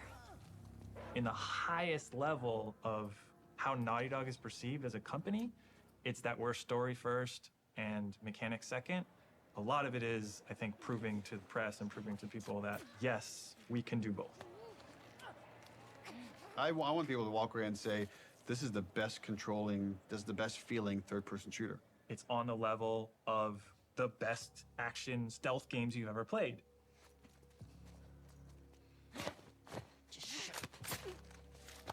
So one of the things that I've always found really exciting about The Last of Us is the kind of fidelity with which we represent human intelligence. One of the ways that really helped make them feel more human and more alive was the way that they used their body language to communicate to each other. Everybody spread out. We may have multiples. We had a number of sessions where the animation team, design team, and programmers all got together and we acted out a number of scenarios. And what that does is it gives us really great reference and touch points that we can always look back to about the way that we naturally behave, the way we naturally respond to each other. And those are the types of details that we want to weave back into the game. Someone took out Zoe! Who the fuck's out there? Sweep the whole goddamn street. Our NPCs are named so that you understand these people have relationships. They want to get revenge on you. It's this little mini loop of the whole premise of the game. Omar! Flanker! I just killed their friend and they want to kill me now.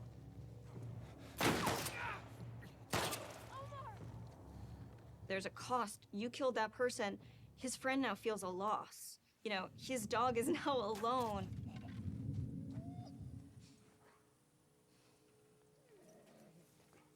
Dogs are really difficult to start off with because they're quadrupeds. They just don't turn around. They kind of like wheel around a little bit. Smell something, girl? The main concern we had is how is it that we can actually get a dog to perform a dance card on the motion capture set? And when we finally brought them on set, it was just incredible what these dogs were capable of doing and what the trainers were able to accomplish in a short time. Jump!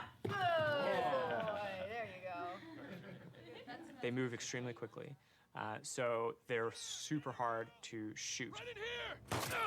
Fuck! I didn't get her! They are very low to the ground. You have like these attacks that are designed to go up here, and now you have to kind of do them down there. Killing a dog has gotten people more like upset than anything else in the game, than hanging people, than eviscerating people. We're gonna break new ground in dog murder.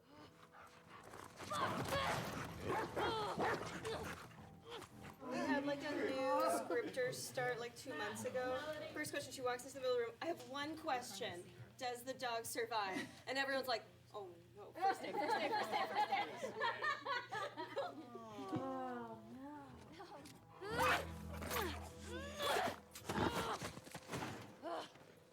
So we killed it, and then you have to love it knowing that it's already dead. So there's gonna probably be people that are upset about that. Hey, Al. You want to go to the trucks? Let's go to the trucks. With the notable exception of Alice, we took great pains to ensure that every combat encounter that you fight against a dog, you do not have to kill any of them. It's more palatable to kill people because they're all there because they choose to be there, but all of these dogs were trained to do this exact thing, and so you're killing an innocent creature. The fuck's that? Fuck! Ah! Got you. That feeling of discomfort, it's exactly what we're trying to explore with The Last of Us. Ironically, making them more realistic makes people feel more okay about killing them. We had like kind of a goofy art prototype. We had like just a very rough dog. We found that goofy dog that had no fur, people felt really bad about killing that dog. Like when you would shoot them, they would fall over dead and like give one last whine as their like dying breath and stuff. So we just really tried to like tone down the pitiability of all the dogs and stuff.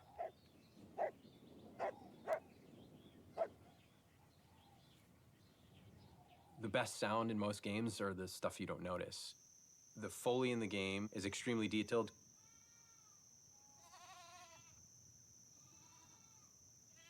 Things like Foley are very easy to get wrong and noticed for the wrong reason, very difficult to get right. But when you get it right, no one's gonna pat you on the back for it. Audio guys are kind of a different breed. We listen to everything all the time. It's kind of a curse.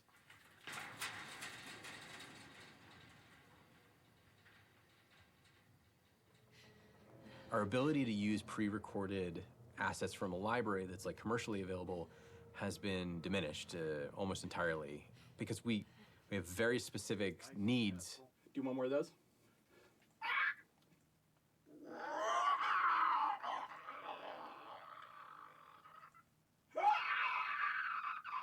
We're trying to take what we did in the first game and bring it to another level of detail.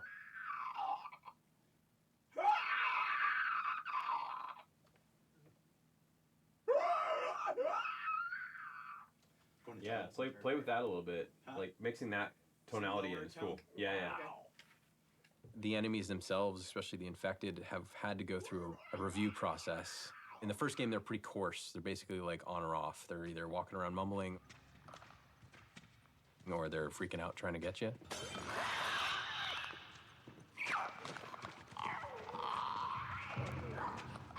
And so now we've developed sort of this like murmuration breath system that allows them to have a much more natural flow between being agitated and not.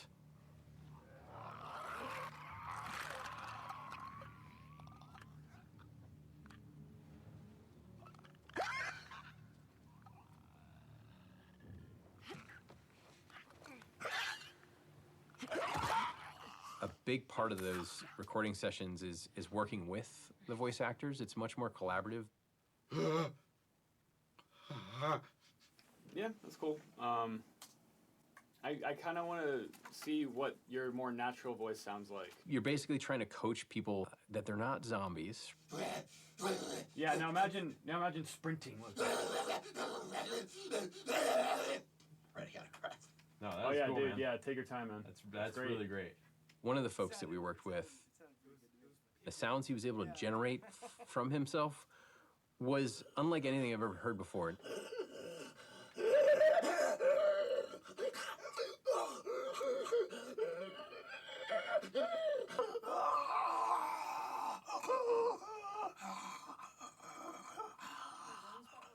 Gnarly sounding roars and breaths and wheezes and really interesting stuff that I've never heard come out of a person ever.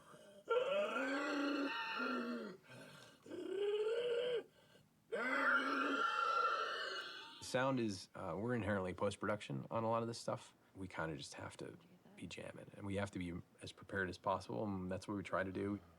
A lot of stuff is yet to come for us, which means there's not a lot of time left, which means that it's going to get really intense. It gets really intense for everybody, but for audio in particular, we'll be here late.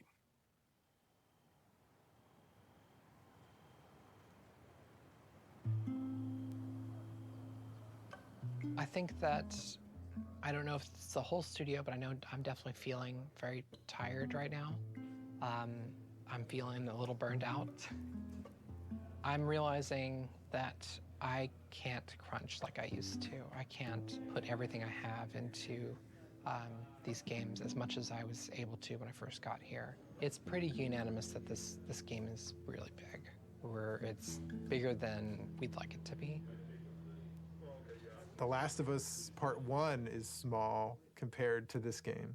My argument, make the game small again. I don't even call them small. There were times when I was writing like 40 pages of in-game dialogue a night. Neil kept saying, stop, you have to like give it to somebody else. We will hire somebody, we will make this work. And I was like, I think it'll just be, I was just bullishly like, I can handle it, I'm tough. I would like somebody to teach me how to have work-life balance. There are some times where I wish I had somebody in production or a big brother that could be like, no, go home. This is great. This is already great. You don't need to do the next thing. I feel like at any given point, you'll go into the kitchen and you'll find people, what I would say, saloning about the game, like going deep philosophy into what's working, what isn't. People criticizing this or that. This doesn't look good. I don't like this scene. This doesn't work for me. I hate this. You know, like they're going to lunch and like expressing doubt to each other and like, is this gonna come together? Is this the one that like screws Naughty Dog up? Let me just exude it. Whatever confidence I have left, let me try to bestow this person with it so they can feel inspired and go off and do their work. But then sometimes you're alone in the office and you're like, what if this doesn't come together? What if this is the one that sucks? What if this is the one that sinks Naughty Dog? So then you have to like kind of bury it, compartmentalize it. Who knows what damage it does to your body while you're doing that? Because ultimately, you can't let that fear dictate how you work, and just keep the faith.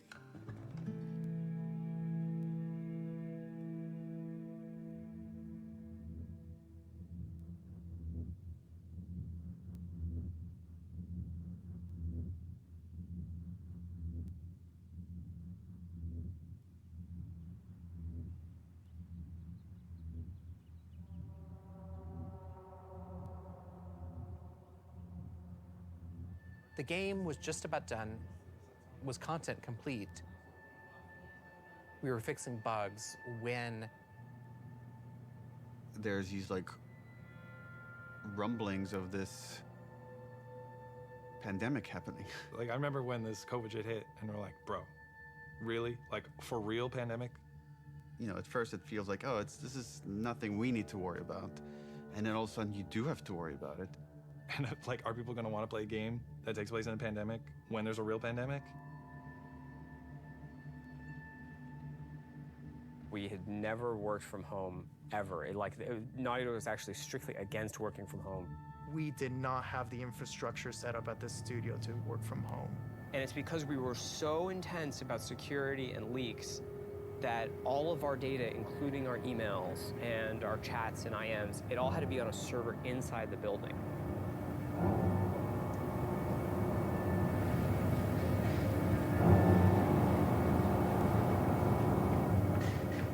We were like air-gapped from the outside world. The operations team, the IT team, our engineering team, they all had to coordinate in a very short period of time to get us working from home. We don't even know when the game can come out. Sony was like, we don't know if we can physically ship this product with like the supply chain and stuff. We had to come out and say, the game can't come out in this date, and we don't even know when it will come out. It's delayed indefinitely. So a lot of our most hardcore fans are angry with us. Around the same exact time, we started having these leaks. We're like, we didn't put out this video. Like, where is this coming from? It's a video from one of our reviews, so you could hear the notes, and people that can't attend the meeting can watch it after the fact. We store all these videos on our server. Did it come from the inside? Someone with a Naughty Dog? My first thought was, this isn't like a developer leaking this, isn't it? This isn't someone on the team. It's this person in the Netherlands downloaded terabytes of videos through a back door in the server. And then this is where we made a fatal error. Let's close this back door. And then this person put out everything. A video goes up on YouTube, and I don't remember what the first video was, but it was something relatively benign. But they weren't like super important scenes. You know, they were like little clips, and it was like, okay, that's a little weird. What is that? All out of order and stuff. And I was like, oh, that's bad. And you kind of wanted to just say, stop, wait, don't watch it. Like, you're gonna ruin things for yourself. There's YouTubers I've watched for years, and they're making entire videos, and the title is like, fuck Naughty Dog. And fuck The Last of Us Part 2. There's just all this negativity and no positivity because no one has played the game. They just have these videos out of context and all these rumors mixed with them. Abby is playable. They thought Abby was trans because she has muscles. Here's the ending as they kill Ellie. And then it just turned into this whole political thing. Oh, Naughty Dog's, they're doing this political shit.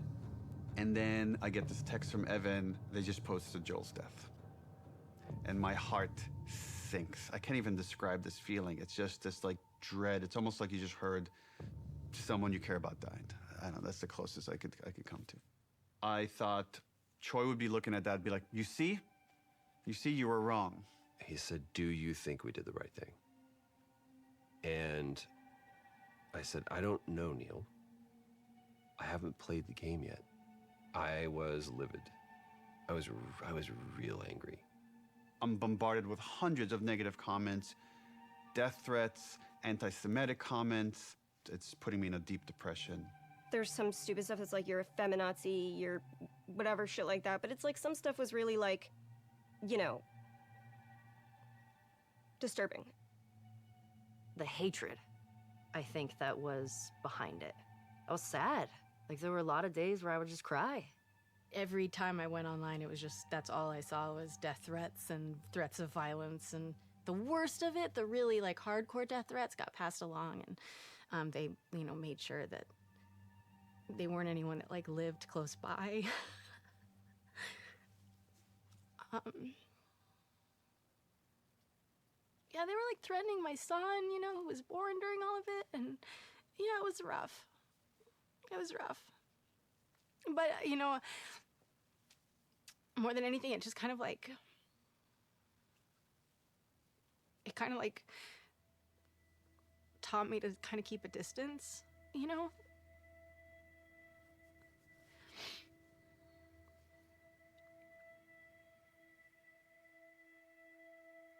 This thing that I spent 4.5 years on, it's kind of getting violated.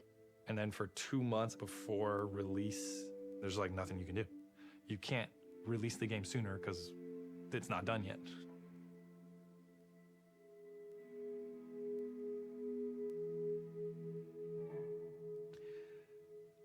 And that was the lowest point in my life.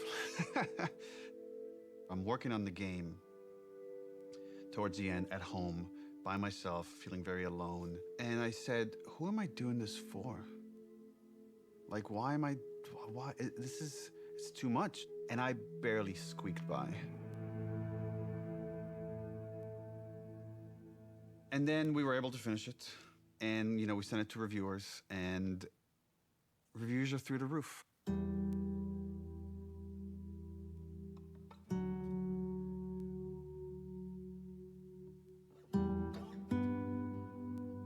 And I called Troy, and I said, dude, I'm sorry. I feel like I failed you. And he's like, what are you talking about? And I'm like, yeah, I just know how some people talk. He's like, oh, dude, I don't care. I played the game, and I love it. And I got really emotional. I was like, I realized how much I care about Troy caring about the game. And that was a huge sense of relief. There's not a single aspect of the game, part 2, that I would change. And anytime someone comes up to me and says, I didn't really like what they did to Joel, I was like, great, awesome. Tell me a better version of the story. And to this day, they still can't. It was a traumatic experience for myself and many people on the team. And the kind of hate we got because of those leaks will stay with me forever. And I can't even describe how angry I was of what the damage this person did to us. I want them punished in every sort of way. I wanted this to be this villain. And this person is like, in their 20s or whatever. They live with their parents. And it's a fan.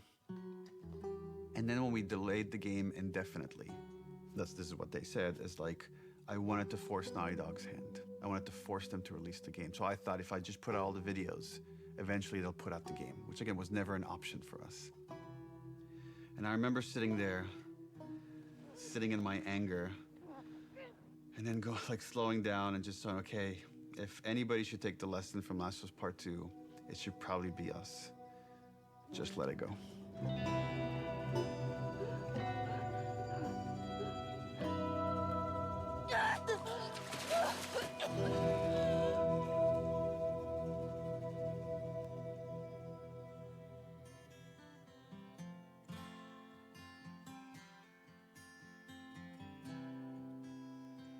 Back when I was feeling broken, I focused on a prayer.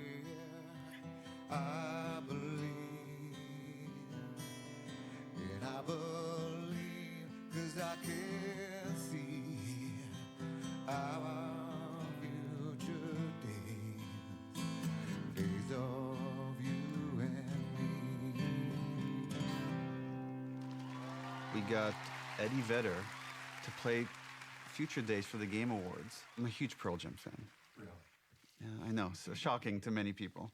What a fascinating way to tell a story. It's just getting better and better all the time. And I really appreciate the way that Future Days was used, especially bringing Joel and Ellie together, connecting through music. It was cool to be part of it. So thanks for having me, and enjoy the rest of the show. How lucky am I? How cool is this? This person that I've admired since I was a kid is now mentioning this game that we all made. And then we started winning award after award after award. I wanted that validation for the team. Everyone at Naughty Dog, I can't wait to hug and high five and get drunk with each one of you. That's gonna have to wait till next year. And more than anything, and I know that I speak for the whole team when I say this, we'd like to thank our friends and family that stood by us and supported us throughout us making this game. You inspire us not only to make better, more meaningful games, but to improve how we make games.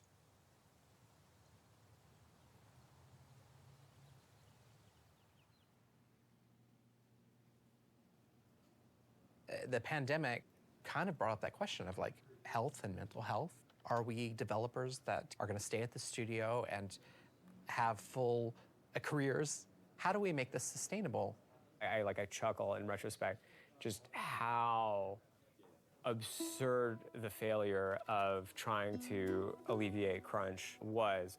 If you have great processes and you're super organized, that doesn't fix crunch. What that does is it allows you to make a bigger game. We read the post-mortem feedback for The Last of Us 2, and it was really, really upsetting to see what coworkers had gone through. So we were highly motivated to try to figure out how to fix it. Everything about our workflows were already being upended with remote work and everything, so it's like, okay, well, yeah, we got to do this now. And we knew that to make the real changes we did, it would take the entire studio working together. We now have the goal for Naughty Dog to eliminate crunch.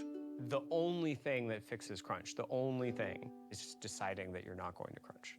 When we onboard people, we tell them, we have a reputation as a studio for crunching, and it's something we don't want.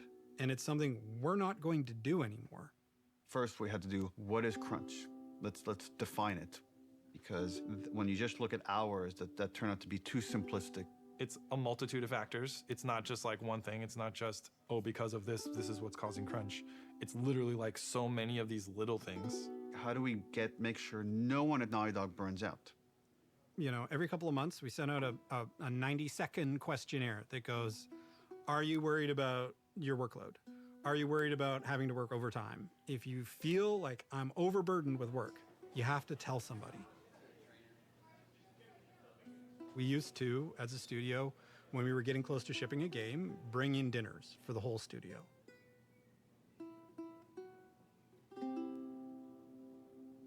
We don't do crunch dinners anymore.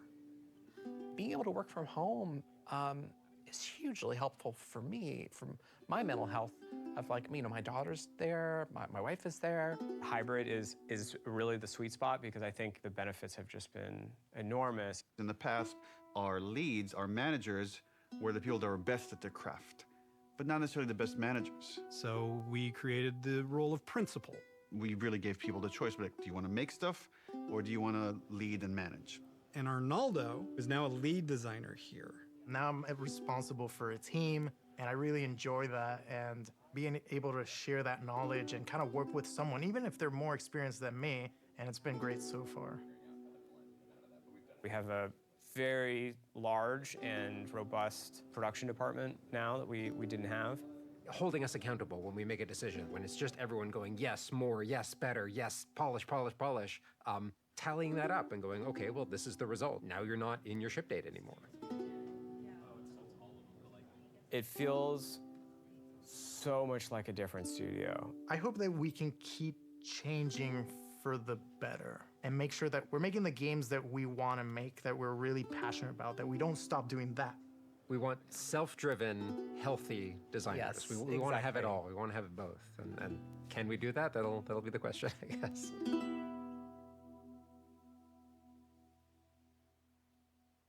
The HBO's thing has been a wild ride.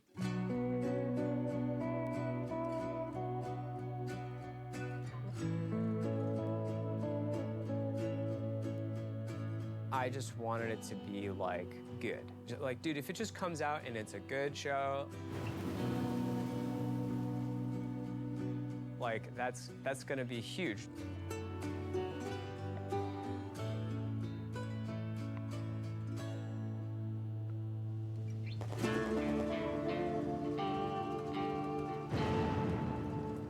I'm sure it will be very different when I actually see Abby being portrayed. That will be so weird. I can't imagine what Ashley and Troy must be feeling. Specifically because Ellie is a part of my heart. In some ways, it was really hard.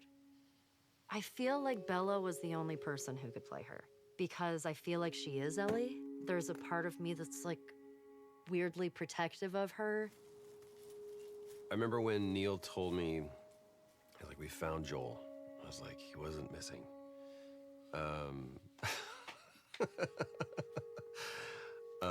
He goes, Pedro Pascal. And I went, oh, we're bulletproof. It felt like Craig and Neil together saw that this was a story about humanity, and they made it a story about humanity. We got Frank. Who knew that was waiting? Craig's screaming from the sidelines going, I did. When Neil and Craig asked me to play Ellie's mother, Anna,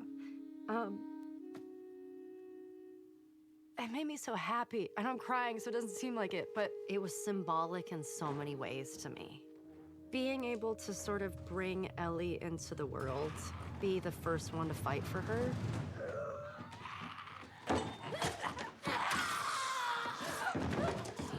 It breaks my heart. It felt like on the other side, we could get this story to people that will never play a video game. My mom is watching the show, and like, she can enjoy this story and she can be a part of it. And she's so excited I'm working on season 2 and getting to see that. I love this idea that someone could watch the show and then realize, wait, that's based on a video game? And come back and check out the game and then realize, oh, there's like all these rich games, AAA, indie, and all sorts of stories that are really unique to this medium.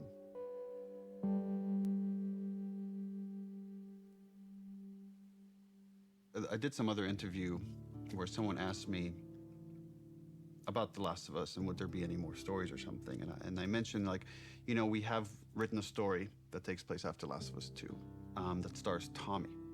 And I hope one day we get to make it. And the headlines across the industry were like, Naughty Dog has outlined Last of Us Part 3. And that's actually wrong. It was always a small story. It was never like a full title. At the time, we had higher priorities at Naughty Dog, was like to fix our pipeline, to fix work-life balance issues. Just based on where we were, I didn't want to prioritize this story, so that story was shelved. And I still believe one day it will see the light of day. I don't know if it'll be a game or a show, TBD. First game had such a clean concept of like the unconditional love a parent feels for their child. The second one, once we landed on this idea of the pursuit of justice at any cost, justice for the ones you love, it felt like, oh, there's a clean concept here, and there's a through line from the first game about love. If we never get to do it again, this is a fine ending point. And right, last bite of the apple, the story's done. The great thing about working at Naughty Dog is that we don't have to. It's always like, we would love another Last of Us, but if you guys feel like are passionate about something else, we'll support this other thing. Very privileged position to be in. I never take that for granted. I've been just thinking about, okay, is there a concept there? And for now years, I haven't been able to find that concept. But recently that's changed. And I don't have a story, but I do have that concept that to me is as exciting as 1, as exciting as 2, is its own thing, and yet has this through line for all 3.